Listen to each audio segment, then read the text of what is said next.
Happy to have brand new offensive coordinator Dowell Loggains here at the table with us in the end zone in the facility. Good to meet you, sir. And I'd say welcome to Columbia. You've been around a while now, but it's good to finally have you on the program. How are you? I'm doing well. I appreciate you guys having me on. Pro days, obviously, normally for the last 17 years, I've spent on the other side evaluating people. So being on this side's a little different, and it's enjoyable. Well, that's where I wanted to take you. Is what can you lend here in terms of? Because I asked Clayton and Shane, mostly y'all are here as advisors. Obviously, You've only known these guys mostly in just a, hey, I'm going to be your coach capacity. So maybe you've been most beneficial by going, hey, boys, here's what they're looking for. Yeah, and it's funny because everyone's right now watching the 5-10-5 and the 40, and they want to see your times. They want to see your hand size. They also right now, all these scouts are just gathering information. They're talking to your trainer, asking, hey, is he on time? Is he accountable? They're going to go grab our academic people and say the same thing. They're going to ask the equipment guy, hey, when he needs socks, is he a good guy? How does he treat you? And those are the things that you build up equity with people in the building that, like, they think, hey, they're coming to watch my 40. They're going to watch me run. If I run 4.5, I'm going third round, whatever it is. But there's so much more to it than that because they're curious about the person. That's They're gathering information, and they do this 365 days a year for one night. Right. And they can't miss on character and those things. So that's why this is such an important day for our guys. Well, to the point, the great James Blackman story with Tampa Bay. Yep. Mark Diminick, the GM in Tampa Bay, saying, we heard some stuff, so we hired a guy to follow James Blackman around Stillwater. Yeah. Now, you don't have to use a name, but what's some of the craziest things you've seen like that in regard to looking at the character or the, I guess, life habits of a player? Yeah, we've been through some guys that are, say, for kind of words, controversial draft picks that you have to do your due diligence on.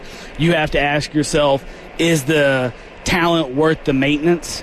And that's why the owners and general managers hire people to do that stuff. Like, you can't – those guys have to answer to the owner when it doesn't go well. And they're held accountable for that. So you can't miss on character. And sometimes if a guy's talented enough, like, you'll lower your standard a little bit because the talent outweighs the maintenance. And people get themselves in trouble when they do that sometimes because it goes the other way. So you can't be wrong on those things. You guys, we can all sit here and say, hey, he's fast, he's big, he can run, but there's so much more to it that you're drafting a person, not just a player. And all those stories are real that you've heard. I mean, there's the Pac-Man Jones story. We drafted in Tennessee when I was there the year before I got there, but even when Dallas signed him as a free agent, you've heard the story about, those things. And those things are real because they're investing. You're giving guys millions of dollars to be a good person and do a job. You just hit on something interesting. I wasn't going to take you there, and you don't have to go too much in detail because but based on your career, you mentioned the owners. Yes. And Terry and I were talking about that. Ultimately here, like the athletics director is going to say something, and the school president's going to say something, but they're not fingers on invested in it. But an owner is going to be. Yes. What have you seen about that? Where do those lines maybe get drawn when an owner is involved and when an owner becomes too involved, meddlesome? Well, I think it's why you've seen some very successful college coaches that went to the pro game come back to college, because at that point you have complete ownership in your roster. And sometimes in the NFL you don't get to pick your player. I've been an offensive coordinator in the NFL and find out who we draft the same time you two did. Yeah. And that's part of the NFL where some guys say, hey, look, I can go to one of these SEC schools and sign 25 potential first-rounders, or I'm going to sit here and watch a general manager and owner draft a player. So I do think it's caused some trickulation down because every coach wants to be the personnel guy and everything else, which is an overwhelming job that most people can't do either.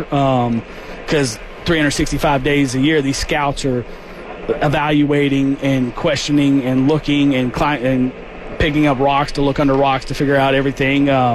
So I do think that the college structure is different that way. The head coach is ultimately the owner, GM, and head coach in charge of football. He's in charge of our roster. Right. The head coach gets to, if our roster's good, it's because we did a good job recruiting. Right. And there's more than just solicitation, but it's evaluation and all those aspects. Like, I think a college head coach wears a lot more hats than an NFL head coach.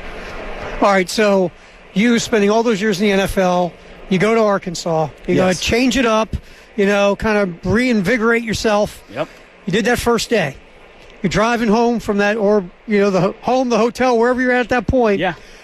What are you saying? Wow, I didn't expect that. That was different. It was kind of what you and I talked about before we got on the air. In the NFL, I could tell you 2 months from now on a Tuesday at 1 o'clock what I was doing. In college football, it's so fluid. You don't know which recruit's showing up. Somebody's driving to go see their grandma in Atlanta from Jacksonville, and they're stopping in to see you. And at that moment, you're dropping everything. Hey, stop the meeting. Tell these players we're focused on recruiting, and there's so many more uncontrollable things. Where in the NFL, the offseason, players are gone. They don't show back up till April and May. It's like you're in there doing self scout, watching tape. Where in college football, there's just so much more going on. Like at the end of the day, you're exhausted. Where in the NFL, you're wearing sweats, you got your feet up, just watching tape all day with a remote, drinking Diet Cokes. Where in college football, you got to be dressed up, and you got to comb your hair and have a collared shirt on because you want to make an impression on some recruit that just happens to pop in that day. Well, on that note, when we first talked to Coach Beamer right after you'd been hired, he mentioned to us how much you wanted to jump into that life and that what you had learned at Arkansas, that you'd been asking questions, that you were ready for that. You may not know that Shane said that about you on our airwaves, but he did, and he was very sincere about it, how much you wanted to learn. Tell us what's been most interesting to you, especially you've come from Arkansas, now you're here in Columbia. You've gotten more than your feet wet, but you got a lot on you all of a sudden. Yeah, and it's an awesome challenge that I'm really excited about. And there's so many aspects of it that were different for me. For my first 17 years in coaching, I spent in the NFL, and now I'm starting my third year in college football, and the game is different. And so we had spring break last week, and I sit in my house because my kids are in school. They don't have the same spring break as us, so they're all at Hammond. I'm sitting there, and I watch every pass USC throws. I watch every explosive run that Ole Miss has, just because you want to continue to learn college football, and it's different, and it's creative, and you're trying to find out hash and spacing and all these cool things that exist that don't exist in the NFL. In the NFL, the ball's in the middle of the field the whole time, right? Mm-hmm. And the hashes are 6.6 yards apart. Well, now, a field throw is a really long throw for a college quarterback. You got to find out, hey, can he throw a comeback 15 yards? It's the evaluation process. I rely on Jody Wright so much in recruiting because he's done it for so long. He's been the director of player personnel at Alabama with Saban, and used to sitting there one-on-one watching tape. And Coach Beamer's recruited so many good players in his career, and it's okay, how did you do it? How did you know this guy was going to be a good player? Because I'm watching this 15-year-old guy, and I'm like, well, my first 3 weeks in college football, I think everyone stinks. I'm where's Le'Veon Bell and Frank Gore? This guy's skinny. He's 160 pounds. He can't play. This kid can't even shave yet. Yeah, so can't even shave it. Exactly. So you're all those things. There's no value. You can't put a value on experience. And I felt hey, I've coached for a long time, but I have to build a bank of evaluations, a bank of reps. I'm going back and I'm watching. What did Julio Jones look like coming out of high school? Right. There's some of these guys hey, how does Brock Purdy end up at Iowa State? And guys like that, you're I want to see the evaluation. How did, it's kind of like in the NFL, Brady. It's how did he fall that far? Well, in college, how did we project it? Was he a skinny kid with big wrist and big bone structure that grew into his body?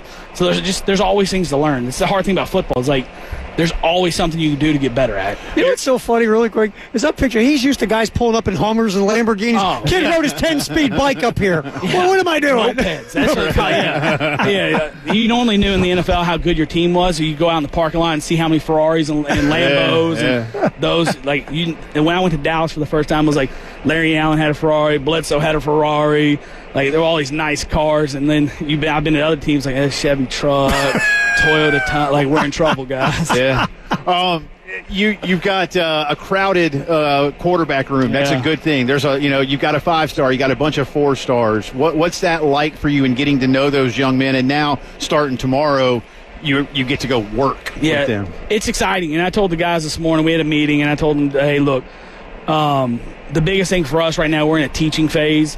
And there's teaching phases and there's competitive phases in my mind. Right now we're trying to teach an offense. I'm trying to figure out what everyone does well along with our coaching staff. So our playbook is going to start and it's going to be massive. And then we're going to figure out what guys do well and then hopefully put them in those situations that the scheme makes them a better player, and they can also make the scheme a better player. So, like, we need to do so much learning. We're trying to get rid of the fear of failure and the absence of failure. Like, go make the mistakes so we can see you make mistakes and see what you're good at. Don't be afraid to fail at one thing, because that you might be better at something else. Like, we don't know that unless you go do it. Right. And there's also collaboration that, like, hey, Spencer, you got to tell me if you're not comfortable with this. It's not ego of, like, no, I'm this great player. I'm going to be this high draft pick next year, and, like, I'm proving to everyone, like, how good I am. It's like, no. Like, if that's not clean to you, if you don't feel good about it, tell us, because you're good at a lot of other things too. Like, we don't need that to win games. Right. And that only happens by we need to watch him do it. It happens from confidence is built from demonstrated ability and communication as well. Like, sometimes he might say, like, yeah, I'm not clean on that. And there's going to be times where I'm like, hey, give it a chance. Give me 2 more days with it. Like, get a couple more reps at it versus, like, no, I don't want to do that. Like, there's that growth process that happens for not just the quarterbacks, but all of us. Right. Okay, you've watched all this film so far of South Carolina, and look, what I'm going to ask you could change in a week or a month.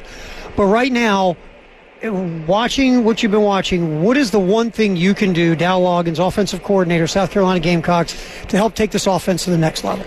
That's simple. I think Coach Beamer's been very he's talked about this a lot.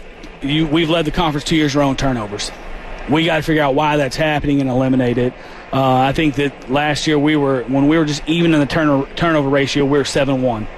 And Coach he has a plan to win. He knows what it looks like, and I think that when you come into a new program, you have to win as you build. Like, we're not waiting on, hey, it's going to happen over time. It's going to happen over time. It needs to happen right now as you build over time, which Coach Beamer's done the last 2 years. He's won as we're building. We need to clean up the turnovers on offense.